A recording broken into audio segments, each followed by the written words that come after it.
everyone, Sonia Aslam here for News 1130. We are here today to give you a special sneak peek at a new exhibit called All Together Now, Vancouver Collectors and the World.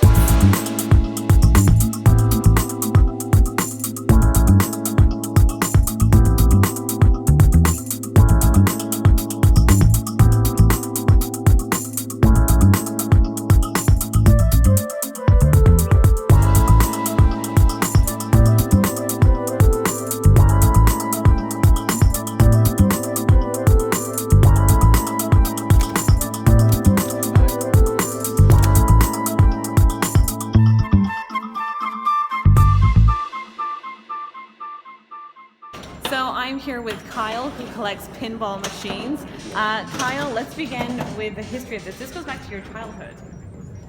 Yeah, I kind of grew up in arcades and, with my pals, and we just always found it was like this really cool thing to do after school, and just kind of freed your mind of the mundane school, and we'd always be challenging each other and trying to win free games. That's kind of what the goal is with pinball, is ultimately to get your name on the board or to win free games.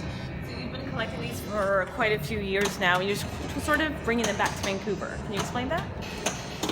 Yeah, I bought my first game like 21 years ago, and I borrowed my dad's van and drove out to Surrey and brought a game home, and then 2 weeks later I got another one. I had a big room, so in like 3 weeks I had like 4 or 5 machines in my basement. Why corsets? Always been fascinated with corsetry and why women chose to wear them for hundreds of years, and it's interesting to see them coming back into fashion again.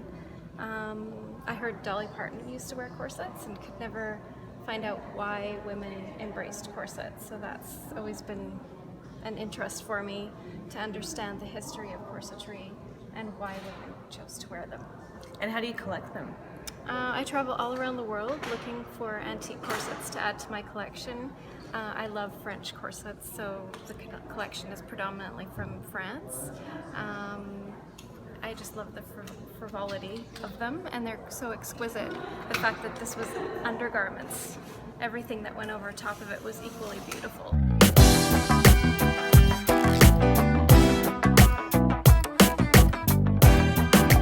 So we're here with an amazing collection of drag queen costumes all down the line. Tell us how you discovered them. Well, these were in my basement. My dad passed away about 10 years ago, and I kind of forgot they were there. And then about 2 years ago, my mom said, "Oh, you got to open this up." And I opened it, and there was just gown after gown, these amazing kind of cow-printed drag queen gowns. And I thought, oh my God. And I knew what this was. And I thought, what am I going to do with them, A? And then also I thought I shouldn't just share, I have to share these because this is such a great story. I didn't really know what to do with them. So this has been an amazing way to get to share them. I'm a certified prosthetist here in Vancouver. I teach into the program at BCIT, teaching prosthetics. And I'm also a very avid collector of kind of the history of prosthetics. And what are you hoping people get away from this? That they learn more about it?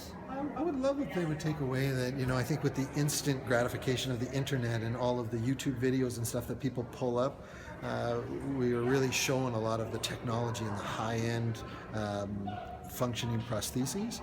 And those all are a result of the work that was done way back in the day. And I say to the students a lot that the biomechanics of gait are still exactly the same today as they were in the 1700s, 1600s, 1500s, and there were people solving those issues then with the materials and the knowledge that they had of the day. And we're just taking that knowledge now and expanding with new materials and new technologies in order to be able to hopefully provide people with a higher level of function. Well, I was around 12 years old in 1967, and my father was a builder, built houses in Vancouver, and he'd purchased this old house that had been rented out to draft dodgers. They were resisting the draft from the States, would move up to Vancouver, and they had vacated the place, and it went up for sale. My dad bought it, and I went with him on Saturday to check it out, and there was all these psychedelic posters from San Francisco on the walls, and I was just blown away. It was so cool, and it wasn't really anything I'd seen before. And so I took them all off the wall, went home, stuck them on my bedroom wall, and then I started to take note in Vancouver. The same sort of style was here, and started to look for them. You know, after a show, I'd go to the following year I went to Jefferson Airplane, and I couldn't find a poster for that. Actually, I'm still looking for one. But I the same week I went to another show, and I saw the poster on a telephone pole somewhere and took it off and stuck it on my bedroom wall, and then I just kept looking for stuff.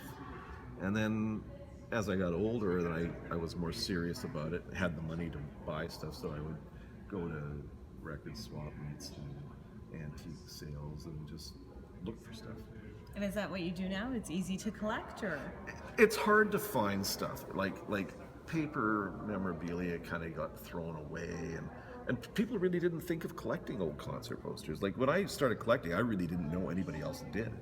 You know, there's the odd record collector that would pick up a poster because they liked the band and stuff. But, you know, for me, I thought it was like one of the few guys that actually did it.